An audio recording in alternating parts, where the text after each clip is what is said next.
that we throw away so much food. Think about your refrigerator.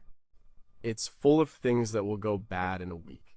A little mold on the cheese, if we toss it, brown spots on a banana. In the bin, it's estimated that we waste about a third of all the food produced for us. That's over 1 billion tons a year. Well, a billion, it's a number. So big, it's hard to even picture. Now, imagine a world without refrigerators. No freezers, no vacuum sealed packages or chemical preservatives. No grocery store down the street open 24/7. That was the medieval world. For them, wasting food wasn't just a bad habit. It was a death sentence. A spoiled harvest meant starvation. A rotten side of beef meant a hungry winter. Survival depended entirely on one thing making food last. Their solutions weren't high-tech. They were born from desperation and observation. They used the elements around them. Salt from the sea, smoke from the fire, and ice from the winter, even the dirt under their feet. They fought a daily, relentless war against decay, and they got incredibly good at it. Their methods weren't just practical, they were genius. They created flavors and textures we still chase today. Prosciutto, cheese, pickles, smoked salmon, these aren't modern inventions. They are echoes from a time when a full pantry was the only real security you had. How did they do it? What did they know that we've forgotten? Number 15, how did salt become more valuable than gold? Salt wasn't just a seasoning in the medieval world, it was life, it was technology. It was the single most important substance for keeping food edible. Without it, entire communities would have starved over the winter. The power of salt is simple, it's a desiccant, it draws water out of things. This process is called osmosis. Every living thing needs water to survive, including the bacteria and mold that make food rot. When you pack a piece of meat in salt, the salt pulls the water out of the meat cells. But it also pulls the water out of any bacteria on the surface. The bacteria shrivel up and die, or at least become dormant. No water, no rot. It's that basic. The Romans understood this. The very word salary comes from the Latin salarium, which was the payment given to Roman soldiers to buy salt. They built entire roads, like the Via Salaria in Italy, just to transport salt. By the medieval period, this importance had only grown. Salt was a geopolitical tool. Governments controlled its production and taxed it heavily.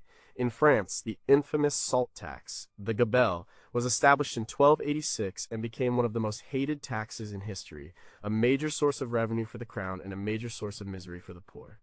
It wasn't fully abolished until 1946. This tax shows you how critical and how controlled salt was. You couldn't just get it anywhere. There were two main ways they used it. The first was dry curing. You'd take a ham or a side of fish and rub it with a thick layer of coarse salt. Sometimes herbs and spices were mixed in, but salt was the workhorse. The meat was then hung in a cool, dry place for weeks or months. The salt pulled out the moisture, and the air circulated around it, drying it even further.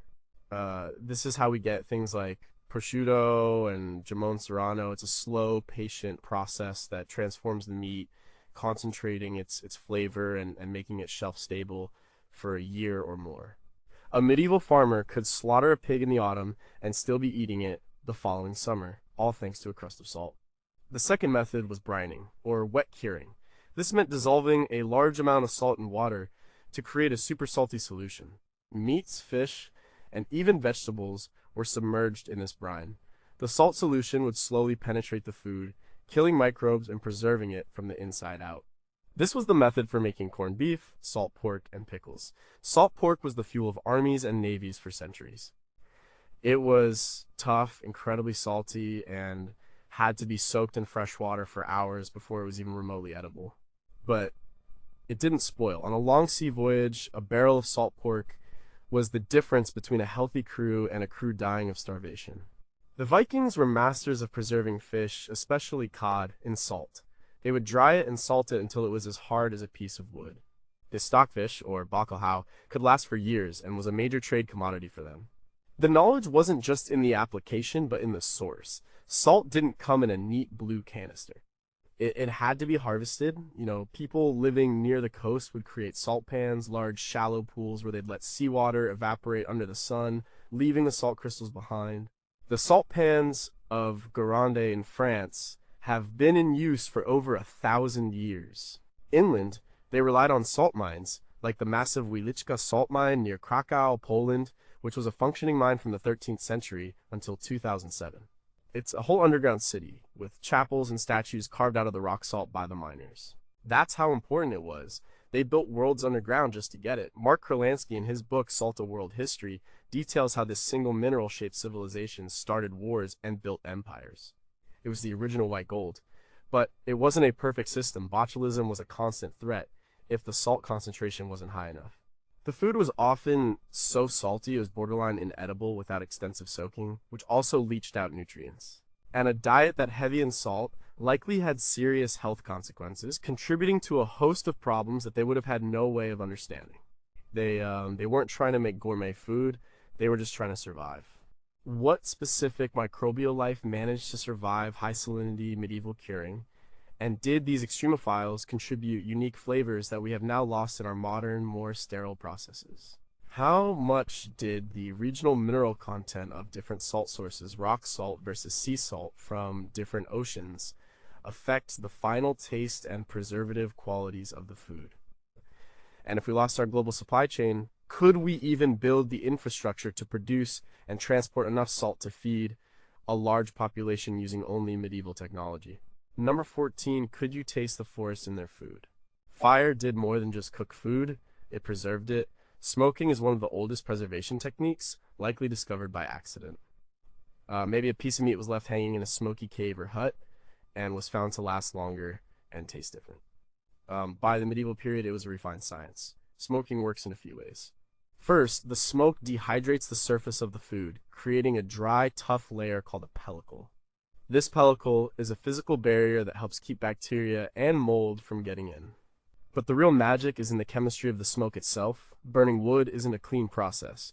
It releases hundreds of different chemical compounds into the air. Some of these, like formaldehyde and phenols, are natural antimicrobials and antioxidants. They are literally poison to the things that cause rot. When these compounds settle on and penetrate the food, they act as a preservative shield. The antioxidants also slow down the process of fat going rancid, which is a major problem with fatty fish and meats. So smoking is a triple threat. It dries, it creates a barrier, and it lays down a chemical defense. They didn't have stainless steel electric smokers, they had smokehouses. These could be anything from a small, dedicated stone hut to simply the rafters of a family's home. You know, in many medieval longhouses, the fire was in the center of the room with a hole in the roof for some, but not all, of the smoke to escape. The entire living space was filled with a constant haze. This wasn't great for your lungs, but it was fantastic for the hams, sausages, and sides of bacon hanging from the ceiling. They were being slowly, continuously cold smoked, day in and day out. The food was infused with the smell of the home and the wood that kept the family warm. The choice of wood was critical. It wasn't just fuel, it was an ingredient. Different woods produce different kinds of smoke and impart different flavors. Hardwoods like oak, alder, hickory, and apple were preferred. They burn slowly and produce a rich, pleasant-tasting smoke. Softwoods like pine were avoided. They contain a lot of resin, which creates a nasty, acrid smoke that coats the food in a bitter, sooty film. The medieval cook knew this. They knew that alder was perfect for fish, giving it a delicate, sweet flavor. They knew oak gave a strong, robust flavor to hams and bacon. The terroir of their food wasn't just from the soil, it was from the very trees of the local forest. In Scandinavia, they used birch. In North America, indigenous peoples used hickory and mesquite. The food was a direct reflection of its environment. There were two main types of smoking. So hot smoking done at temperatures high enough to cook the food around 140 to 180 deg F, or 60 to 82 deg C, was for food that would be eaten relatively soon. It preserved, but not for the very long term. Cold smoking was the true preservation art. This was done at very low temperatures, below 85 deg F or 30 deg C. The goal was to saturate the food with smoke without actually cooking it. This could take days, even weeks of continuous low-level smoking. The fire would be built away from the food, with the smoke piped into the smokehouse or chamber. This slow, patient process resulted in products like smoked salmon locks, many types of sausage, and country hams that could last for months without refrigeration. Archaeological evidence supports the long history of this practice. The remains of ancient smokehouses have been found across Europe. For example, excavations at the medieval fishing village of Lonso Meadows in Newfoundland, a Norse settlement from around 1000 AD, show evidence of structures likely used for smoking and drying fish to preserve the catch for the long journey back to Greenland. This wasn't just for home use. Smoked herring, known as red herring because of its color after heavy smoking, was a massive trade item. The Hanseatic League, a powerful confederation of merchant guilds in Northern Europe, traded huge quantities of it. It was cheap protein that traveled well, feeding cities and armies. The book Food in Medieval Times by Melita Weiss Adamson highlights how these preserved staples were the backbone of the medieval diet, especially for the lower classes. Of course, it was a risky business. If the temperature got too high during cold smoking, you just end up with partially cooked, unsafe food. If the smoke wasn't dense enough, it wouldn't preserve properly, and the same chemicals that killed bacteria weren't exactly health food. Some of the compounds in wood smoke are carcinogenic. A diet heavy in smoked foods, combined with a life spent in a smoky house, likely contributed to a range of health issues. They traded long-term health risks for short-term survival. It was a trade they had to make. What specific, now extinct wood species were used for smoking in certain regions, and what unique flavor profiles have we lost forever with the disappearance of those forests? How did they precisely control temperature for cold smoking over days or weeks without thermometers, relying only on feel and experience? Were there master smokers whose skills were legendary? And did they pass down their secrets through apprenticeships like other medieval crafts? Number 13, what if the sun was your only refrigerator? Long before there were electric dehydrators, there was the sun and the wind. Drying is the simplest and oldest form of food preservation. It works for the same reason salting does, it removes water. Most microorganisms need a water activity level of 0.91 or higher to grow. By drying food, you can lower that level to somewhere between 0.20 and 0.60, making it an inhospitable desert for bacteria, yeast, and mold. It's a method that requires minimal equipment, just a dry, sunny, and breezy climate. For cultures in warm, arid regions like the Middle East or the Mediterranean, this was the default method. Fruits were a primary target. Grapes were laid out on mats under the hot sun to become raisins. Plums became prunes, figs and dates, naturally high in sugar, dried beautifully and became calorie-dense, portable snacks that would last for months. These dried fruits were a crucial source of sweetness and nutrients during the winter, when fresh fruit was impossible to find. They were so important they even feature in religious texts. The Bible, for instance, mentions cakes of figs and clusters of raisins as provisions for travelers and soldiers. In cooler, wetter climates, like Northern Europe, sun drying was less reliable. Here, they relied more on air drying. They would build simple racks or just hang foods from the rafters of a well-ventilated attic or shed. The constant airflow would slowly wick the moisture away. This was especially common for fish and meat. The iconic image of Viking longships often includes racks of cod hanging to dry in the cold, salty sea air. This created stockfish, a product so dry and hard it was almost indestructible. It had to be pounded with a mallet and soaked for days before it could be cooked, but it provided a vital source of protein that fueled their long voyages of exploration and raiding. Archaeologists have found fish drying racks at sites all over the North Atlantic, dating back to well before the medieval period. Meat was also air-dried. Thin strips of beef, venison, or other game would be salted and then hung to dry. This is the origin of jerky. The word jerky itself comes from the Quechua word harki, meaning dried, salted meat, a practice used by the Incas for centuries. While that's a South American example, the principle was used worldwide.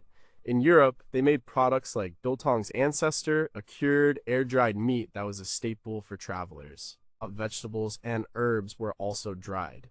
Peas and beans were left to dry on the vine before being harvested and stored in sacks. Sliced mushrooms, onions, and various greens were threaded onto strings and hung up. Herbs were tied in bundles and hung upside down in a dry place. This preserved their flavor and medicinal properties, allowing a medieval cook to add a hint of summer to a winter stew. The Medieval Household by G.G. Colton describes how the rhythm of the year was dictated by these preservation tasks, with late summer and autumn being a frantic period of harvesting and drying to prepare for the lean months ahead. The process was simple but not foolproof. A sudden rainstorm could ruin a whole harvest of drying fruit. If the air was too humid, mold would grow before the food could dry out. Pests were a constant problem. Birds, rodents, and insects were all drawn to the drying food.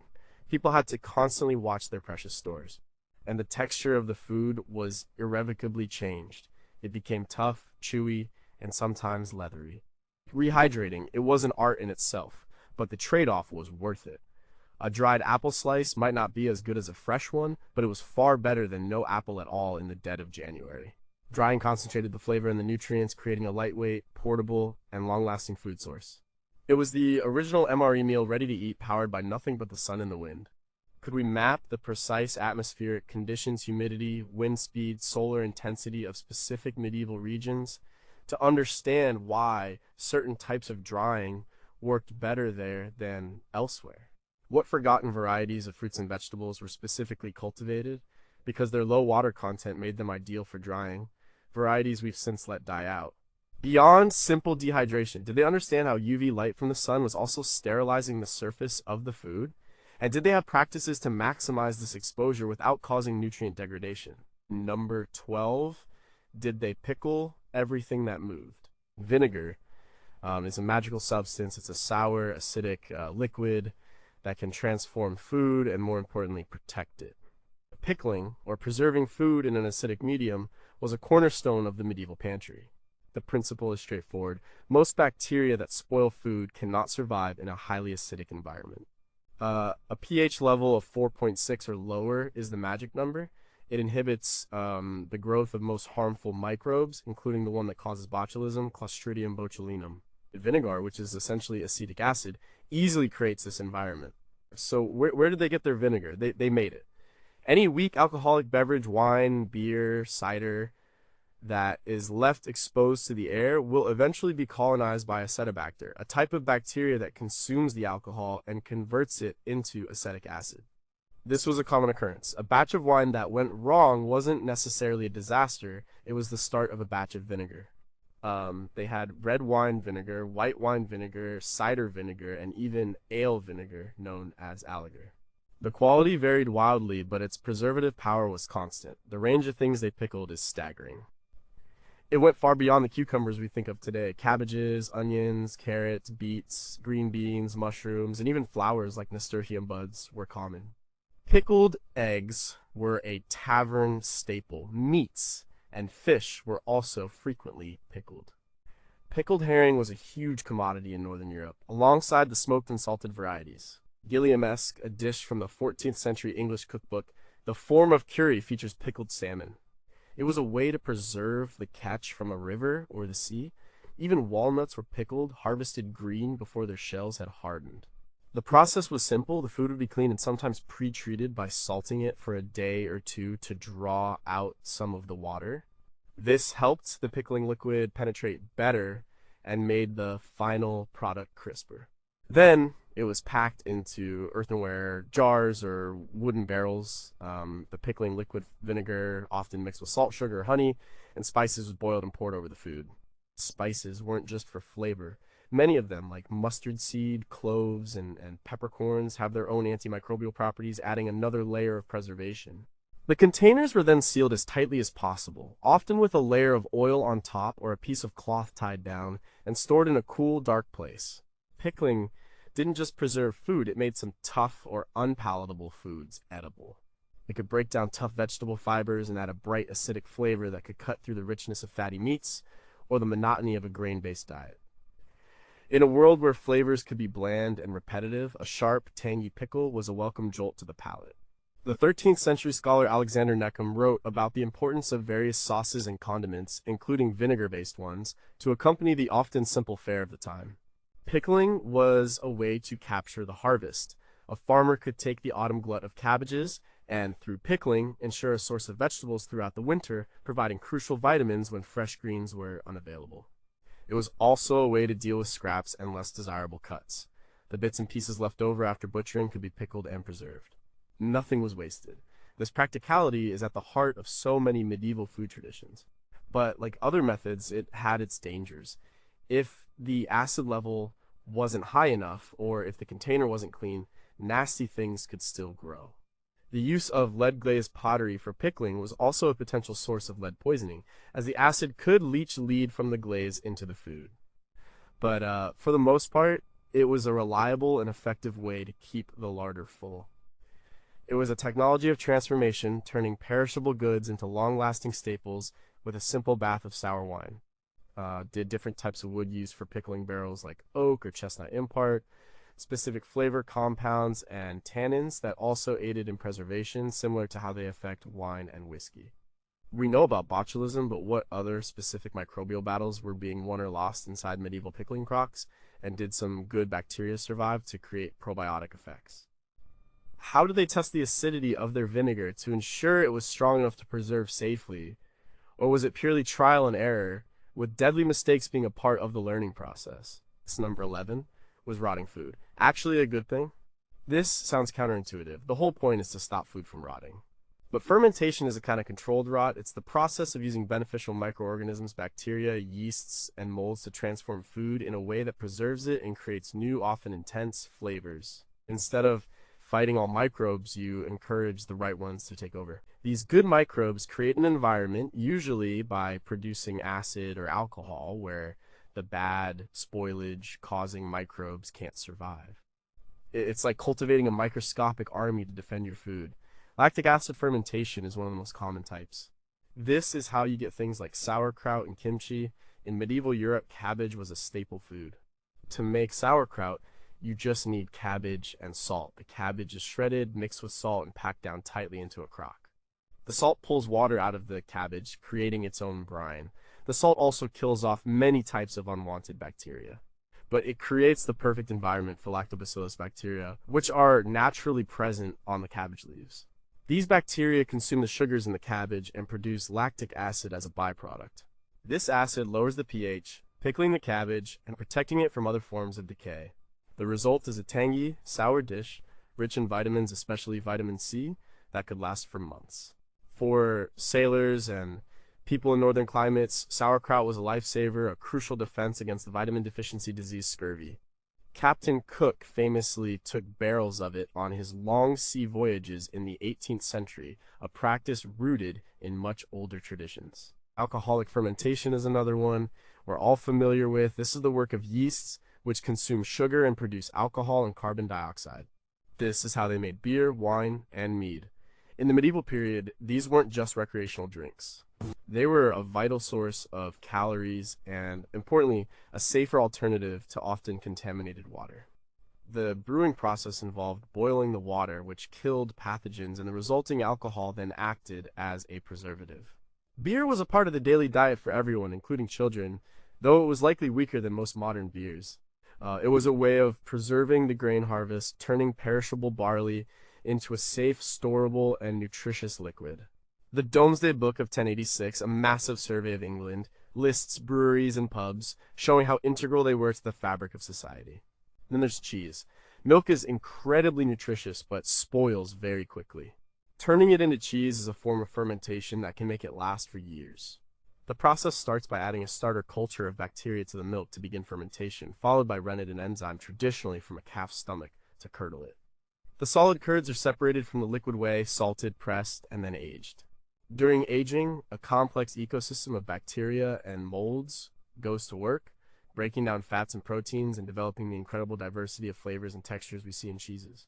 A hard cheese, like Parmesan, could be aged for years, becoming a hard, dry, and nutrient-dense food that was easy to transport and store.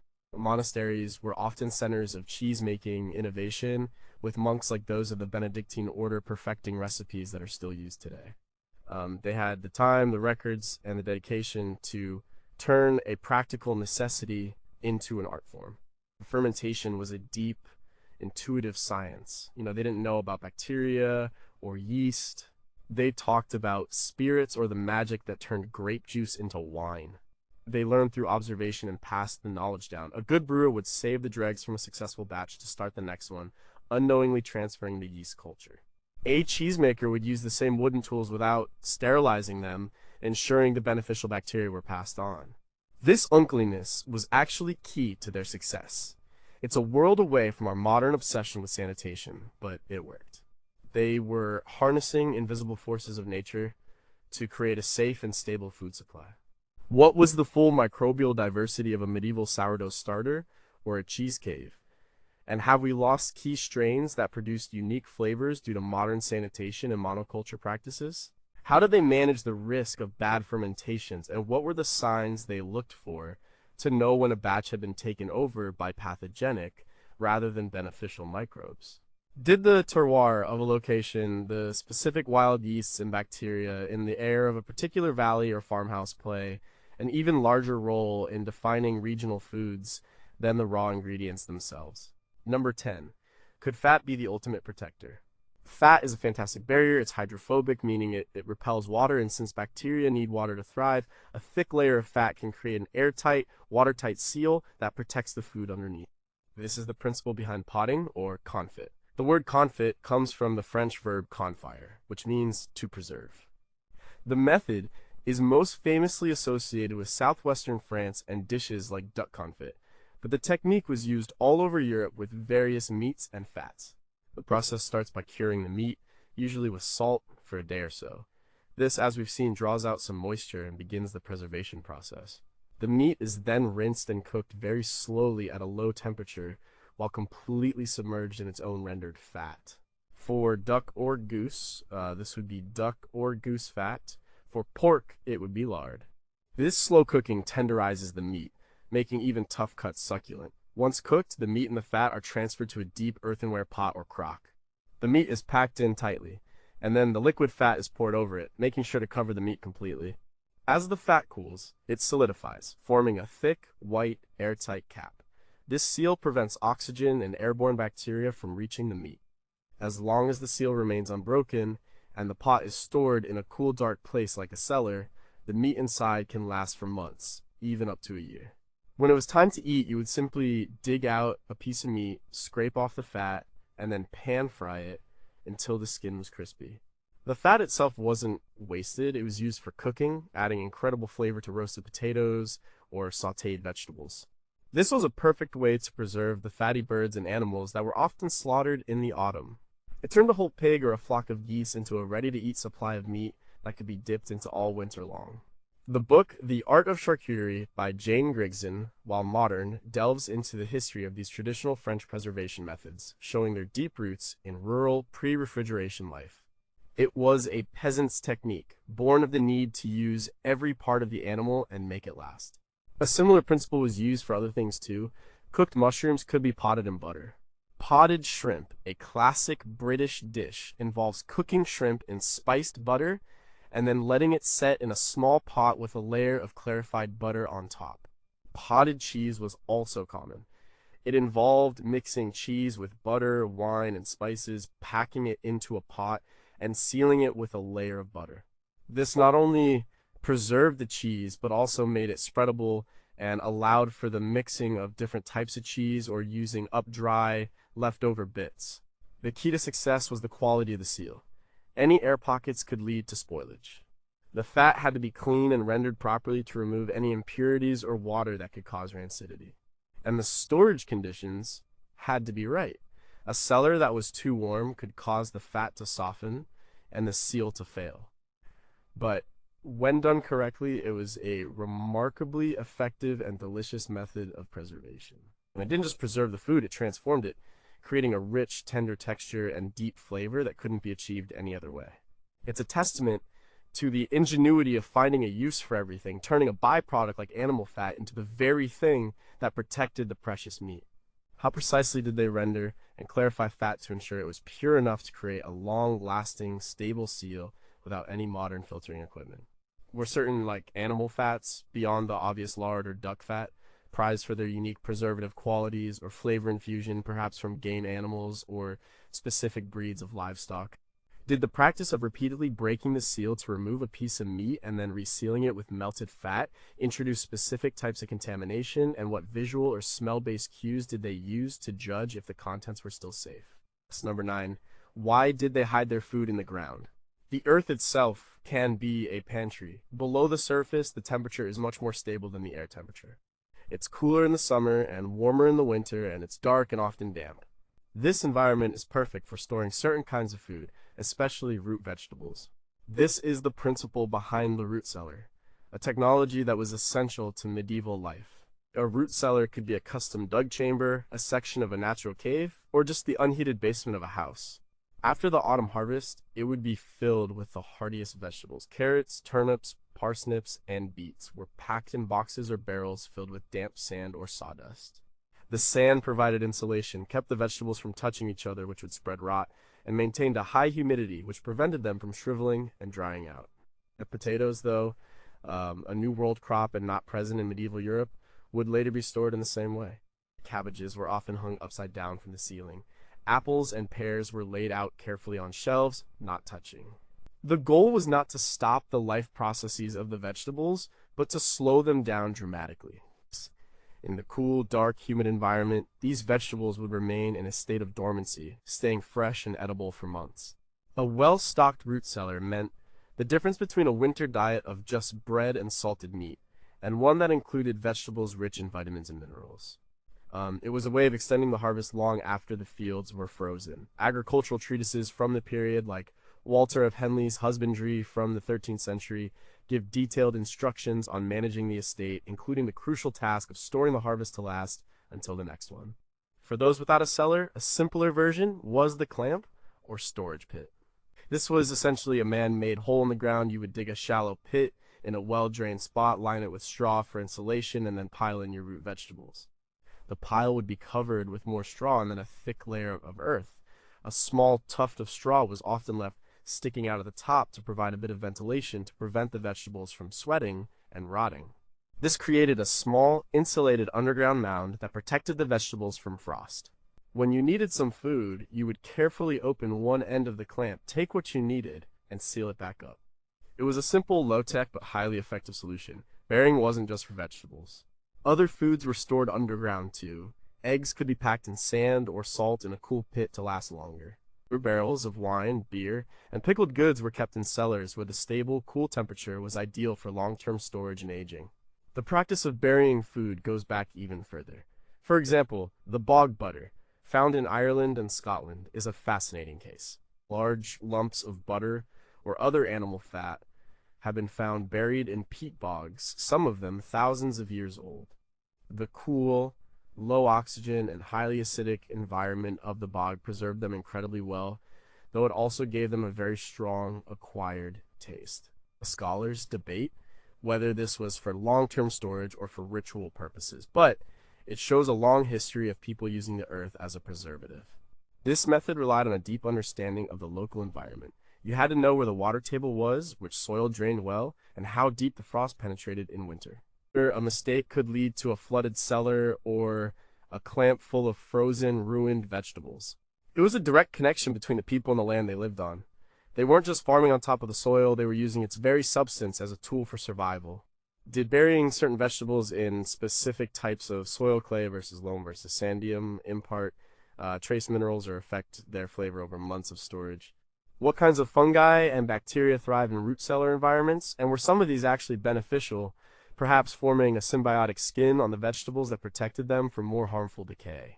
How did they combat the constant threat of rodents and other burrowing animals who would have seen a root cellar or a storage clamp as a personal buffet? Number 8 was honey, the medieval secret to eternal fruit.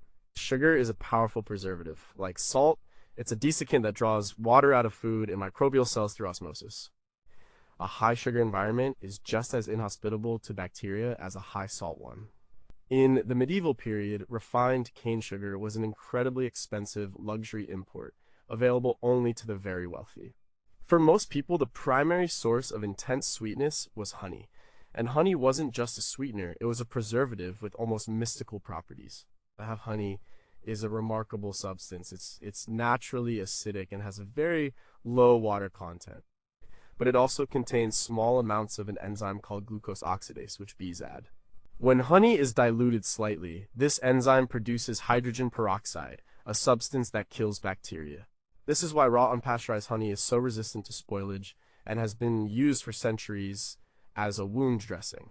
It's a natural antimicrobial powerhouse. Archaeologists have found pots of honey in ancient Egyptian tombs that are thousands of years old and still perfectly edible. Medieval people used honey to preserve fruits. Small or soft fruits like berries or larger fruits like quinces and pears cut into pieces would be gently cooked in honey until they were tender. They were then packed into jars and covered completely with the honey syrup. This method, sometimes called sugaring, created a product similar to modern preserves or candied fruit. The fruit would be protected from decay by the high sugar concentration of the honey. It was a way to capture the fleeting sweetness of summer fruits and enjoy them in the middle of winter. And quince, in particular, was often preserved this way, sometimes made into a thick, sliceable paste called a membrillo or cotignac, which was a popular sweetmeat. This wasn't an everyday food for the poor. Honey, while more accessible than sugar, still required beekeeping and was a valuable commodity. A hive was a precious resource, but for a moderately well-off household, preserving some of the orchard's bounty in honey was a standard part of the autumn routine. There's cookbooks from the late medieval period, such as La Viandière by Taillevent, the master cook to French kings, include recipes for fruit preserves and confections that rely on honey. These were often served at the end of a feast, a sweet and impressive treat that showcased the wealth and well-stocked larder of the host. Besides whole fruits, honey was used to make other long-lasting goods. It was the key ingredient in mead, or honey wine, which we've already touched on as a form of fermentation. It was also used in baking.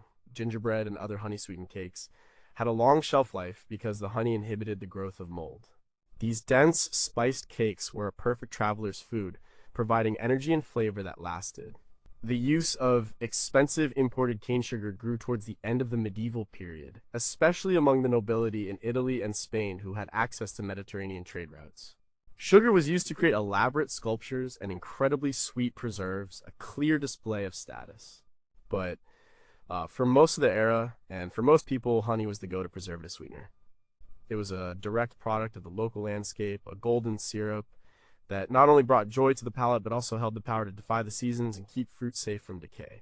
Did the type of pollen and nectar collected by the bees, for example, from clover versus heather versus chestnut tree Z, result in honeys with measurably different antimicrobial properties and preservative effectiveness?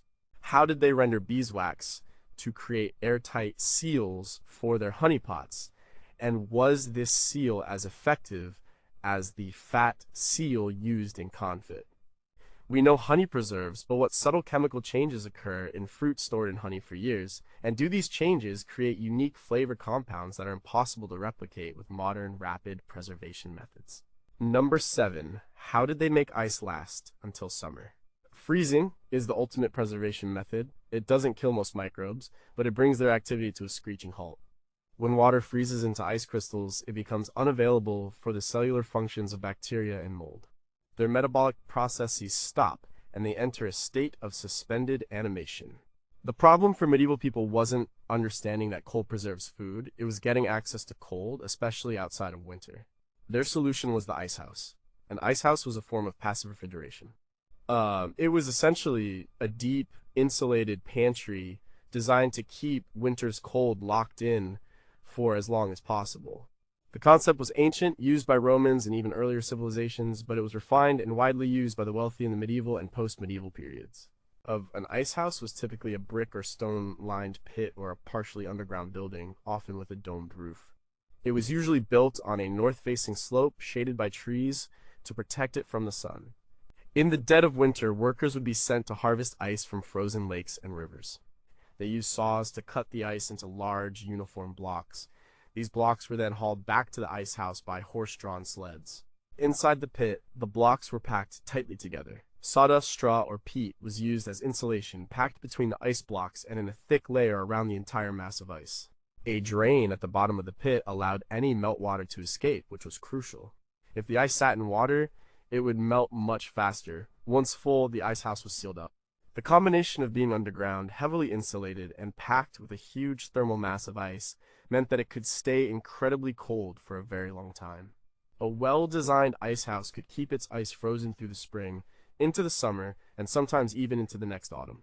This was a massive luxury. It allowed a wealthy household to do things that were simply impossible for anyone else.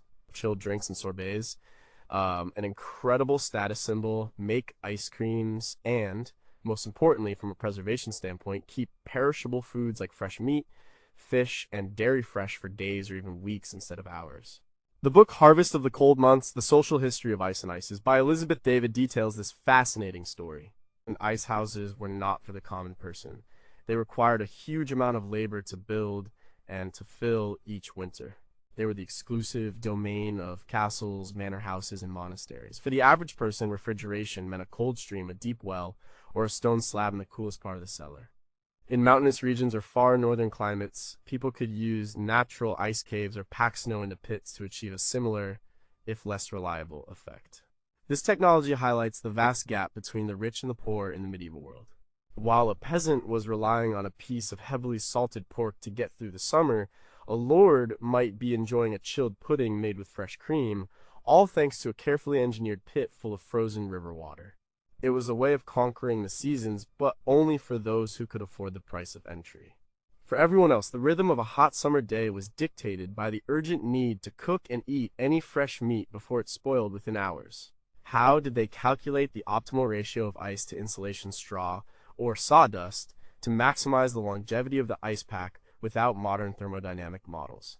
Were there specific techniques for welding ice blocks together using a slush of snow and water to create a single, more stable thermal mass?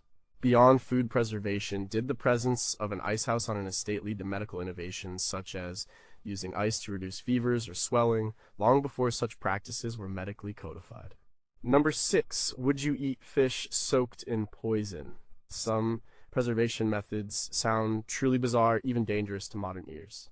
Curing with lye is one of them. Lye, or sodium hydroxide, is a powerful alkaline chemical.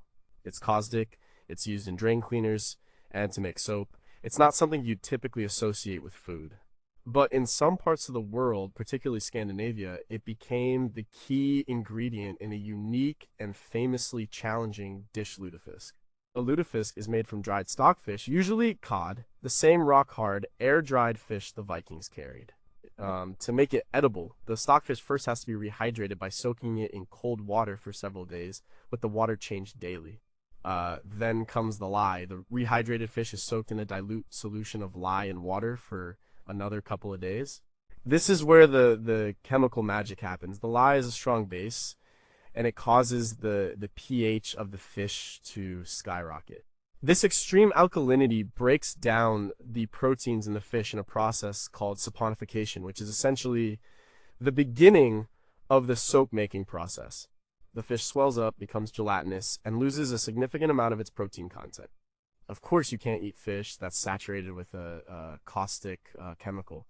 So the final step is another long soak in plain cold water, again changed daily, for 4 to 6 days. This process leaches out the lye, lowering the pH of the fish back to a safe level. What's left is a translucent, jiggly, and famously odorous piece of fish. It's then cooked, usually by steaming or baking, and served, often with butter, salt, and pepper. Why would anyone do this? The lye treatment dramatically changes the texture of the tough, leathery stockfish, making it tender and gelatinous in a way that simple rehydration never could. It's a form of chemical cooking or denaturing. Historically, lye was easy to produce. It was made by leaching water through hardwood ashes, a common byproduct of any household fire. The resulting liquid, potassium hydroxide potash, is also a strong alkali. This made the technique accessible even if chemical manufacturing was centuries away. While lutefisk is the most famous example, lye was used in other food preparations as well, such as in the curing of some types of olives to remove their bitterness, and in making pretzels to give them their characteristic dark brown, shiny crust. The historical food researcher and author of Eat My Words, Janet Clarkson, has explored these more unusual preservation and preparation techniques that fall outside the mainstream. This is clearly a preservation method on the extreme end of the spectrum. The process is long, complicated, and requires careful attention to detail. If the lye isn't properly leached out, the resulting dish could be dangerous. The strong smell and unusual texture have made lutefisk the subject of many jokes and a dish that people either love or despise. But it's a powerful example of human ingenuity. It shows a willingness to experiment with powerful, even dangerous, substances found in the natural environment to transform a staple food into something entirely new. It's taking a food that is already preserved stockfish and reprocessing it to make it palatable after months or years in storage. What is the precise chemical mechanism by which lye breaks down the fish proteins, and does this process unlock any micronutrients that were previously unavailable in the dried fish? Were there regional variations in the type of wood ash used to make lye, and did this result in different flavors or potencies, for instance, oak ash versus birch ash? How many accidental poisonings or chemical burns occurred during the development of this technique before they perfected the dilution and leaching times, a grim history of trial and error that is lost to us. Number 5, could sour grapes save a meal? Before lemons were widely available in Northern Europe, and when vinegar was sometimes too harsh, there was another source of acidic liquid for cooking and preserving verjuice. The name comes from the French verjuice, or green juice. It's the highly acidic, unfermented juice pressed from unripe grapes. In late spring or early summer, vineyard owners would thin their vines, removing some of the young green grape clusters to allow the remaining grapes to grow larger and sweeter. These sour, unripe grapes would have otherwise been discarded, but instead they were pressed to create verjuice. This was a seasonal but valuable byproduct. Its sharp, tart flavor was less pungent than vinegar, with a more fruity, delicate quality. In cooking, it was used to deglaze pans, to make sauces, and to add brightness to rich, heavy dishes. Medieval cuisine, especially for the wealthy, was often a riot of complex, spiced, and sometimes contradictory flavors. Sweet and sour was a very popular combination, and verjuice was a key player in creating that sour note. Many recipes in the form of curry and other medieval manuscripts call specifically for verjuice. But it also had a role in preservation. Like vinegar, its acidity could inhibit bacterial growth. It was sometimes used as the liquid for light pickling, especially for fish or more delicate vegetables where a strong vinegar flavor would be overwhelming. It was also used as a way to keep other ingredients fresh for a short period.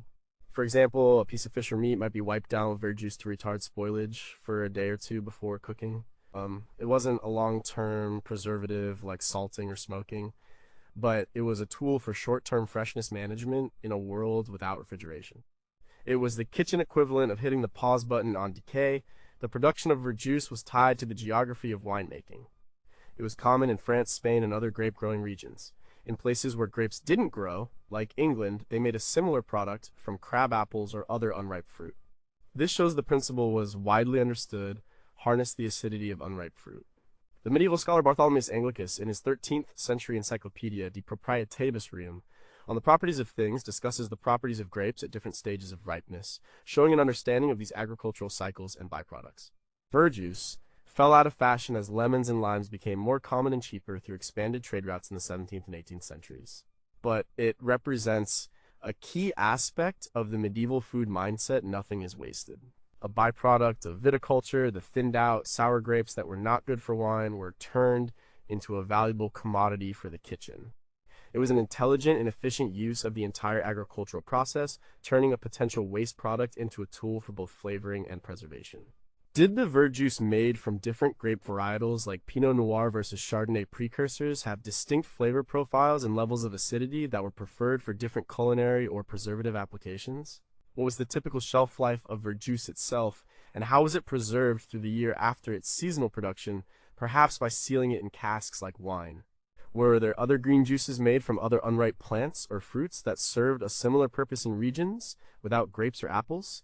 And have we completely lost the knowledge of these hyper-local techniques? Number 4, was a chicken coop the first pantry? The simplest way to ensure you have fresh meat is to not kill the animal. Keeping livestock alive until the moment you need to eat it is the most effective short-term preservation strategy of all. It's a walking, breathing larder. This might seem obvious, but it was a fundamental part of the medieval food system that we, with our cellophane-wrapped cuts of meat, have completely disconnected from.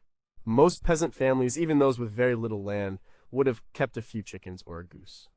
These animals were low maintenance. They could forage for much of their own food, eating scraps, insects, and weeds. They provided a regular supply of fresh eggs, a crucial source of protein, and when a chicken was needed for the pot, it could be caught, killed, and cooked within the hour. There was no need for salting or smoking if you were going to eat it right away. The meat was perfectly fresh. A pig was a more significant investment, but also a common sight. A single pig could be raised over season, often set loose in the woods to forage for acorns and roots, a practice known as pannage. In the autumn, it would be slaughtered. This was a major event for the family and often the community. As we've seen, every part of the pig would then be preserved in some way. The ham salted, the bacon smoked, the offal made into sausages, the fat rendered into lard. But the initial act was to raise the live animal, a long-term investment in future preserved food. For the wealthy, this principle was scaled up dramatically. Castles and manors had their own dovecotes, which were large structures built to house pigeons and doves. These birds bred quickly and provided a constant supply of fresh meat, especially in the winter when other game was scarce. They also had fish ponds or stews. These were carefully managed ponds stocked with fish like carp and pike. When the cook needed a fish for the Friday meal when eating meat was forbidden by the church, a servant would simply go out to the pond and net one. The fish was alive right up until it was brought to the kitchen. This was the ultimate luxury fresh fish on demand miles from the sea. Archaeological remains of these elaborate pond systems can still be seen at many medieval sites. The book The Medieval Fish Pond by C.M. Woolgar explores the complex construction and management of these important features of the manorial landscape. This practice even extended to travel. Drovers would herd cattle, sheep, and pigs for long distances to supply markets and armies. The army didn't carry refrigerated trucks full of beef, it brought a herd of live cattle with it on the march. This ensured a supply of fresh meat for the soldiers. It was inefficient in some ways, but the animals had to be fed and watered along the way, but it was the only practical solution. Keeping food alive until you need it is the perfect preservation method. There is zero spoilage. The food is at peak freshness and nutritional value. The main drawback, of course, is that you have to feed and care for the living food source. It requires space, resources, and constant attention, but in a world without any other way to guarantee fresh meat, a chicken in the yard or a fish in the pond was the best food security you could have. Did they practice selective breeding in their chickens or carp specifically for traits that made them easier to keep in small, confined spaces, such as docility or efficient feed conversion? How did they manage the spread of disease in their dovecotes or fish ponds, which were often densely populated and would have been vulnerable to epidemics that could wipe out the entire food source? For drovers moving herds for armies, what was the calculus for how many extra animals to bring to account for losses from predators, disease, and exhaustion along the march? Number 3, how did they turn spoiled milk into treasure? Milk is a perfect food. It's rich in protein, fat, sugar, and vitamins, but it's also a perfect medium for bacterial growth. Left to its own devices at room temperature, fresh, unpasteurized milk will spoil in a matter of hours. For a medieval farmer with a cow, goat, or ewe that produced milk daily, this was a major problem. You could only drink so much fresh milk before the rest of it went sour. The solution was to transform it into products that would last: butter and cheese. Let's start with butter. If you let fresh milk sit, the cream, which is rich in fat, will rise to the top. This cream could be skimmed off and churned. Churning is just vigorous agitation. It forces the fat globules in the cream to clump together, separating from the liquid, which is called buttermilk. These clumps of fat are butter. To preserve it, the butter was washed to remove any remaining buttermilk, which would spoil quickly, and then heavily salted. The salt acted as a preservative, drawing out more moisture and inhibiting bacterial growth. The salted butter, packed tightly into a wooden firkin or an earthenware crock, could last for months, providing a vital source of fat and calories through the winter. Cheese is an even more profound transformation. Cheese making is a form of fermentation that concentrates the solids in milk and removes most of the water, creating a stable, long-lasting food. The first step is to curdle the milk, usually by adding rennet, an enzyme complex found in the stomachs of young ruminant animals. This causes the milk protein casein to tangle together and form solid curds, separating from the liquid whey. The curds are then cut, stirred, and sometimes heated to expel more whey. Next, the curds are drained and salt is added. Salt is crucial. It halts the acid-producing bacteria, helps draw out the remaining whey, controls the growth of unwanted microbes during aging, and adds flavor. The salted curds are then pressed into molds to form a solid wheel of cheese. The final step is aging, or ripening. The cheese is moved to a cool, damp cellar or cave and left for weeks, months, or even years. During this time, a complex community of bacteria, yeasts, and molds goes to work, breaking down the fats and proteins into a huge array of aromatic and flavorful compounds. This is what creates the difference between a young mild cheese and an old, sharp, complex one. Hard, aged cheeses like cheddar or Parmesan were particularly valuable as preservation tools. They had a very low moisture content and a high salt content, making them extremely stable. A large wheel of cheese was like a savings account of protein and fat. It could be stored for long periods and was dense and portable, making it good food for travelers or soldiers. The monasteries were major centers of cheesemaking. With their large herds, dedicated cellars, and literate monks who could keep detailed records, they were able to experiment in perfect cheesemaking techniques. Many famous European cheeses trace their origins back to medieval monasteries. For example, records of Gorgonzola cheese go back to 879 AD. This wasn't just about preservation. It was about creating value. It took a large amount of perishable milk and concentrated it into a smaller, more durable, and more valuable product. Cheese was a major trade good and a vital part of the medieval economy and diet. It was a way of capturing the fleeting bounty of summer pastures and turning it into a solid, savory treasure. Without lab cultures, how did cheesemakers reliably cultivate and maintain the specific strains of bacteria and mold needed for a particular type of cheese, like the blue mold for Roquefort? What was the role of the wooden tools, barrels, and shelves, which we would now consider unhygienic, in inoculating new batches of cheese with the house style of microbes from a particular dairy? How did they determine the exact endpoint for aging a cheese without being able to run chemical analyses, relying solely on smell, touch, and, perhaps a small core sample? Number two, could you survive on bread made of flour and water? Grain was the staff of life in the medieval world, but grain, once ground into flour, doesn't last forever. It can go rancid or get infested with weevils. The most basic way to preserve flour was to bake it into a rock-hard, bone-dry bread, completely devoid of moisture. This was the infamous hardtack. Hardtack, also known as a sea biscuit or ship's biscuit, is about as simple as food gets. It's made from flour, water, and maybe a little salt. That's it. No yeast, no leavening, no fat, no sugar. The dough is mixed, rolled out thick, and baked at a low temperature for a very long time to draw out every last bit of moisture. The result is a dense, heavy cracker that is, as the name implies, incredibly hard. It was a food of pure utility. Its primary virtue was its shelf life. Because it had virtually no water content, it was almost immune to mold. If kept dry, it could last for years. This made it the perfect food for soldiers on campaign and sailors on long voyages. Armies and navies would commission huge quantities of it. An inventory from the reign of King John of England in the early 13th century lists vast stores of ship's biscuits, showing its importance to naval power. The Roman army had a similar product called bucellatum. This wasn't a new idea, but it was perfected in the age of sail and long military campaigns. Eating hardtack was another matter. It was often so hard that you risked breaking a tooth if you tried to bite it directly. The standard way to eat it was to soak it in whatever liquid was available: coffee, beer, soup, or even just water until it softened enough to be chewed. It was bland and tasteless, but it provided the basic carbohydrate calories needed to keep a person going. Sailors and soldiers often complained about their biscuit. It was monotonous, and if it wasn't kept perfectly dry, it could get infested. Weevils were a common problem. The saying, "the lesser of two weevils," is thought to originate from sailors having to choose the less infested biscuit. They would often tap the biscuit on the table before eating it to knock the insects out. But despite these drawbacks, it was a reliable source of calories that wouldn't spoil. It was the fuel that ran the engines of exploration and warfare for centuries. On land, a similar product was the wastel bread, or other forms of twice-baked breads. Biscotti, meaning twice cooked, is a descendant of this idea. These were baked, sliced, and then baked again to dry them out completely. They were a common provision for pilgrims, merchants, and anyone undertaking a long journey. This method shows a focus on a single principle: remove all the water. It sacrifices all pretense of flavor, texture, and culinary enjoyment for the sake of longevity.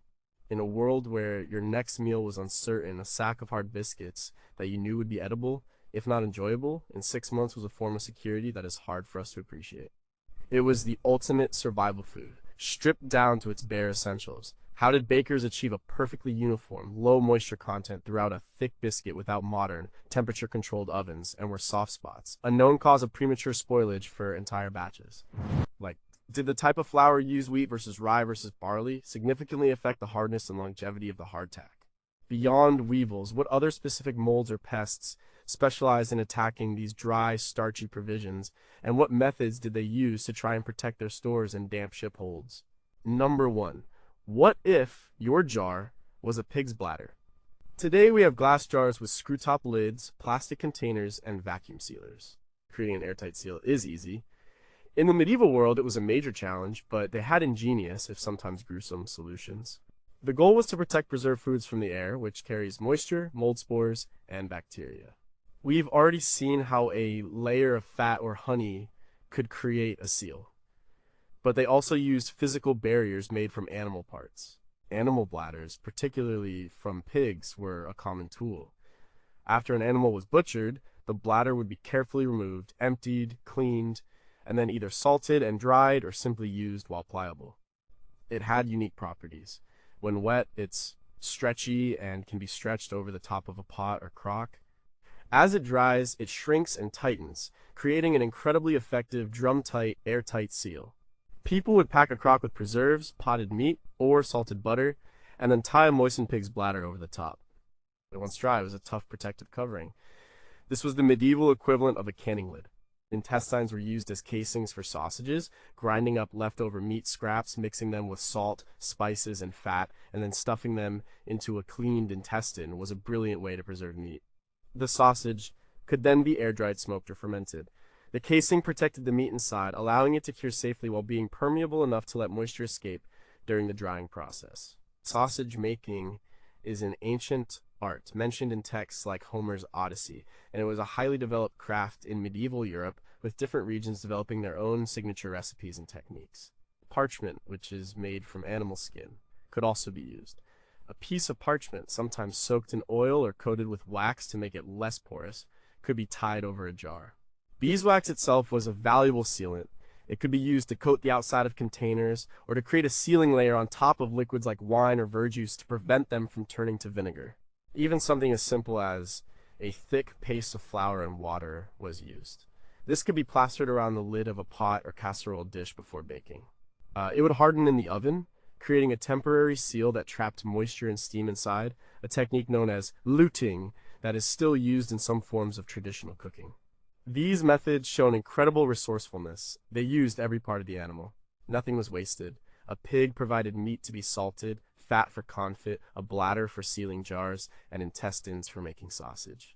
It was a complete self-contained preservation system. This mindset is at the core of medieval survival. The world was a collection of resources, and the challenge was to find a use for everything. A bladder wasn't waste, it was a tool. This intimate, hands-on knowledge of the natural materials around them is something we have almost completely lost. They didn't have plastic wrap, but they had something that worked just as well, sourced from their own backyard. Did the use of an animal bladder as a seal impart any subtle flavors or enzymes into the food it was sealing as it cured over time? How did they ensure the bladders and intestines were cleaned thoroughly enough to prevent them from being a source of contamination for the very food they were meant to protect? Were there artisans who specialized in the production of these natural containers? And was there a trade in high-quality prepared bladders and casings for less skilled households?